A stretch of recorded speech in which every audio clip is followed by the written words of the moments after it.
அருட்பெருஞ்சோதி அருட்பெருஞ்சோதி தனிப்பெரும் கருணை அருட்பெரும் எல்லா உயிர்களும் இன்புற்று வாழ்க. திருவருளும் குருவருளுமாய் பாம்பாட்டி சித்த திருவடிகளே சரணம். இன்றைக்கி நம்ம பார்க்க போகிறது, சித்தர்கள் எல்லாம் ஆண்களாகவே இருக்கிறாங்க, பெண்களால் சித்தர்களாக ஆக முடியாதா, சித்தி பெற முடியாதான்ற விஷயத்தை கேட்டிருக்காங்க. ஞான மார்க்கம், யோக மார்க்கம், தவ மார்க்கம், இதை போல் பல மார்க்கங்களே இருக்குது. எல்லா சித்தர்களுக்குமே தாயின்னு ஒருத்தவங்க இருக்கிறாங்க. அவங்க தான் வாழைப்பெண் மனோன்மணின்னு சொல்லுவாங்க. இந்த மனோன்மணி வாழைப்பெண் யாருன்னு தேடி பார்த்தீங்கன்னா உங்களுக்கு தெரியும். அவங்க 15 வயசு 16 வயசு பருவ பெண்ணாக இருக்காங்க. அவங்க தான் எல்லா சித்தர்களுக்கும் தாய். சரி, எல்லா சித்தர்களுக்கும் தாய் மனோன்மணின்றீங்க, வாழைப்பெண்ணுன்னு சொல்கிறீங்க. ஆனால் சித்தர்கள் எல்லாம் பெண்களை சாடுறாங்களே, பெண்களை ஒரு மாதிரியாக பேசுகிறாங்களே, அது என்ன காரணம்? அப்போ பெண்களுடைய நிலையை இழிவாக பேசுகிறாங்களா அப்படின்ற காரணத்தை நம்ம சிலர் உணர்ந்துக்கணும். மனோன்மணி என்ற ஒரு பெண் குழந்தை பருவத்தில் ஒரு பெண் பிறந்தாலே மிகப்பெரிய ஒரு யோகம் அந்த குடும்பத்துக்கு. முதல்ல ஒரு பெண்ணு பிறக்குன்னு சொன்னால் மிகப்பெரிய யோகம்னு சொல்லுவாங்க.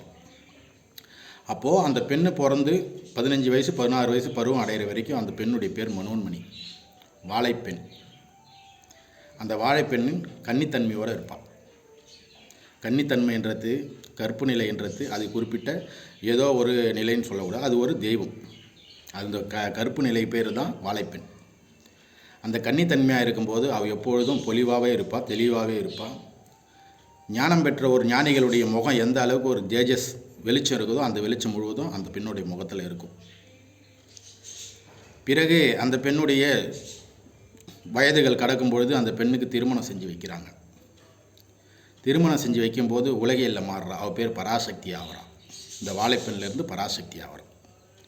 ஏன் பராசக்தி அப்படின்னா, இந்த உலகில் வாழ்க்கையில் ஈடுபடும் போது பரவச நிலை அடைகிறான். அந்த பரவச நிலை அடையும் போது பராசக்தி ஆகிறான். பிறகு பராசக்தியிலிருந்து தாய்மை பெறுறான், குழந்தைகளை பெற்றெடுக்கிறான்.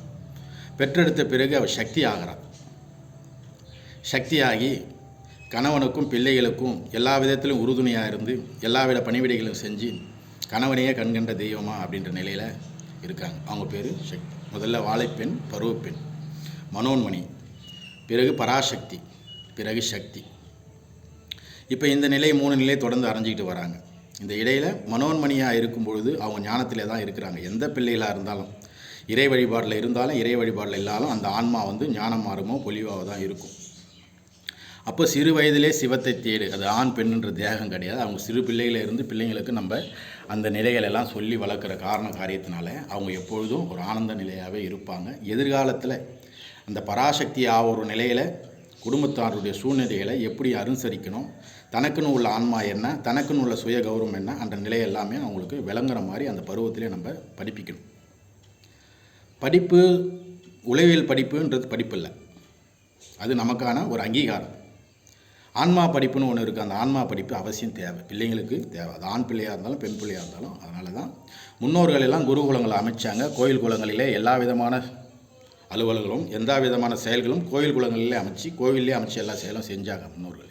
ஏன்னா அறத்தை சார்ந்து நம்ம வாழணும், நெறியோடு இருக்கணும் அப்படின்றது. அப்போது பத்தினிமார்களை பழித்து பேசாதே, மைவிழி சாரை நாடாதேன்னு சித்தர்கள் சொல்கிறாங்க. ரெண்டுமே பெண்ணு தானே ஐயா. மைவிழி சாரை நாடாதே, பத்தினிமார்களை பழித்து பேசாதேன்னு சொல்கிறாங்க. ஏன் மைவிழி சாரை நாடாதே, பத்தினிமார்களை பழித்து பேசாதீங்க, ரெண்டுமே பெண்ணு தானே ஏன் புகழ்கிறாங்க அப்படின்னா, கால் காட்டி கண் காட்டி மால் காட்டு மங்கையரை மறந்து இருப்பது எக்காலம் இப்படின்னு சிலர் கேட்குறாங்க. இப்போ ஏன் இந்த பெண்களை பழிக்கிறாங்க, ஏன் இந்த பெண்களுடைய இதுவை சொல்கிறாங்கன்னு போது, இந்த பத்ரகிரியார், பட்டினத்தார், இந்த போன்ற ஒரு வரலாறு நீங்கள் படிச்சிங்கன்னா ஒரு சிலதெல்லாம் விளங்கும். பெண் என்பவள் கருப்பாக இருப்பதும் அழகல்ல, சிகப்பாக இருப்பதும் அழகல்ல, அவள் கற்போடு இருக்கிறாளே அதுதான்றாங்க, அதுதான் அழகுன்ற. அப்போ கற்போடு திருமணம் ஆக வரைக்கும் கற்போடு தான் இருந்து கற்போடு தான் குடும்பம் நடத்தணுமா அப்படின்ற நிலையில் அதல்ல. சிறு பிள்ளையிலேருந்து இந்த 16 வயசு பருவநிலை அடையிற வரைக்கும் அவளுக்கு ஒன்ற நிலையும் அவளுக்கு தெரியாது. ஏன் தெரியாதுன்னா இறைத்தன்மையில் இருப்பாங்க. திருமணம் முடிஞ்ச உடனே அவங்க பரவச நிலைக்கு போயிடுறாங்க. இந்த பரவச நிலைன்றது இந்த உளவியலில் போயிடுறாங்க. உளவியலில் போகிறாங்க, பிறகு சக்தி ஆகிறாங்க. சக்தியாகி கடைசி வரையும் கணவனோட பயணம் பண்ணி மரணிக்கிறாங்க. எல்லோரும் மரணிக்கிறோம். அப்போ அவங்க ஞானம் பெற முடியாதான்னா, அவங்க சிறு பிள்ளையிலேருந்து 16 வயசு வரைக்கும் அவங்க ஞானி தான்.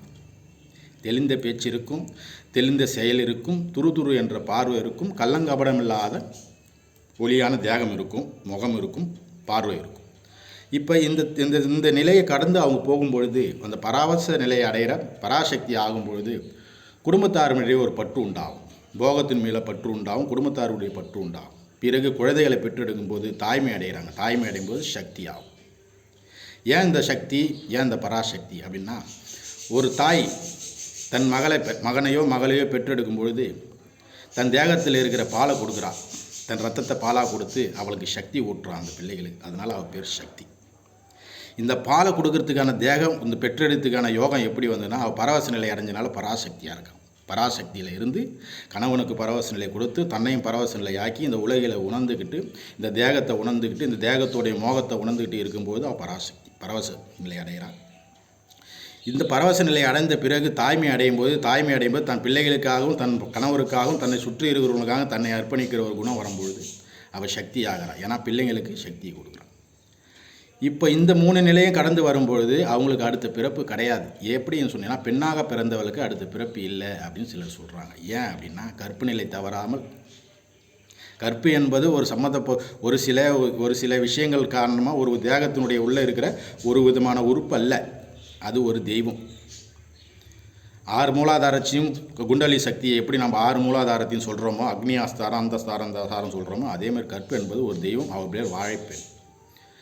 அப்போது சிறு வயதிலேருந்து தன்னைக்கான ஒரு பரவச நிலை அடையிற வரைக்கும் அவர் இறை வழிபாட்டிலேயோ நல்ல ஒரு நேர்மையான நிலையில் இருந்து கணவனை அடையும் போது அவளுக்கு அடுத்த பிறப்பு கிடையாது. ஏன் அடுத்த பிறப்பு கிடையாதுன்னா, அந்த பரவச நிலை அடைஞ்ச பிறகு தான் பராசக்தி இருந்த நிலையிலிருந்து பரவச நிலை அடைஞ்ச பிறகு சக்தியாகப்படுறா. தாய்மை குணம் கொள்ளும்போது அவளுக்கு அடுத்த பிறப்பு கிடையாது. ஏன்னா அந்த பிரசவத்திலே 2ஆம் பிறப்பு அவள் பிறந்துடுறான். அவளால் அந்த பிரசவ வலி தாங்க முடியாத ஒரு நிலையை இறைவன் அது மாதிரி அமைச்சிருக்கிறாங்க. அதனால் பெண்கள் ஞானம் பெறணும், பெண்கள் தெளிவு பெறணும், பெண்கள் யோகம் பெறலாம். ஏன் இளம் வயசுலேயே எந்த பெண்களும் சித்தர் ஆகலை, அவை மூதாட்டி பெரியவங்களும் ஆனாங்க, காரைக்கால் அம்மையார் இப்படி இருந்தாங்க, இதை மாதிரி சில விஷயங்களை கேட்டிருக்கிறாங்க. பருவம் என்பது தேகத்தை சம்பந்தப்பட்டது, பாவம் என்பது ஆன்மாவை சம்பந்தப்பட்டது. ஆணோ பெண்ணோ ஒழுக்க நெறியோடு நம்ம வளர்ந்து வருகின்ற தருணத்தில் நம்ம அந்த நிலையை கடைபிடிச்சு வரும்போது எதிர்கால வாழ்க்கை நீங்கள் எண்ணியவாறு நடக்கும், தொட்டதெல்லாம் தொடங்கும், மாயை நம்மளை விட்டு விலகுன்ற ஒரு தத்துவத்தை சொல்கிறாங்க. அதனால் சித்தர்கள் எல்லாருமே சொல்கிறாங்க, மால் காட்டு மங்கையரை மறந்திருப்பது எப்பாரும், கால் காட்டி கண் காட்டி மால் காட்டு மங்கையரை மறந்திருப்பது எப்பாரும், மைவிழி சாரை நாடாதே பத்தினிமார்களை பழித்து பேசாத. உன் மேலே பட்டா இருக்கிற, உனக்காகவே இருக்கிற, உன்னினைவோடு இருக்கிற, பிள்ளைங்களுக்காக இருக்கிற பத்தினிமார்கள் என்பது தாய்மை, நமக்காக வந்திருக்கு மனைவி. மைவிழி சார் என்பவள் தன் கணவரை விட்டுட்டு தன் தேக சுகத்துக்காக மற்றவங்களுடைய ஒரு தொடர்பில் இருக்கிறவங்க, மற்றவங்களுடைய நிலையை உணர்ந்துக்கிட்டு மற்றவங்களுடைய குடும்பத்தை கெடுக்கிறவங்க பேர் தான் மைவிழி சார். அதுதான் சித்தர்கள் சாடுறாங்களே தவிர பெண்களை புகழ்கிறாங்க, பெண்களை போட்டுறாங்க. ஆதி முதல் பாம்பாட்டியார் முதல் ஆதி முதல் இருக்க சித்தர்கள் எல்லாம் பெண்களை புகழ்ந்து தாயே பராசக்தியே பரமசக்தியே யோக சக்தியே அஷ்டாசக்தியே இச்சாசக்தியே கிரியாசக்தின்னு எல்லா சக்தியும் தாயை தான் வணங்குறாங்க. தாயை வணங்கிட்ட பிறகு தான் அப்பன் சிவபெருமான்கிட்ட போகிறாங்க. இப்போ வாழை என்ற பெண்ணுடைய நிலையில் ஒவ்வொருத்தரும் நம்ம நிலைப்பாடில் இருந்தோம் சொன்னால் நிச்சயமாக அடுத்த பிறப்பு கிடையாது. பெண்களை போற்றுவோம் என்ற ஒரு நிலையோடு இந்த வீடியோவை நம்ம போட்டிருக்கோம். அருட்பெருஞ்சோதி அருட்பெருஞ்சோதி, தனிப்பெரும் கருணை அருட்பெரும் ஜோதி, எல்லா உயிர்களும் இன்புற்று வாழ. சிவசிவா.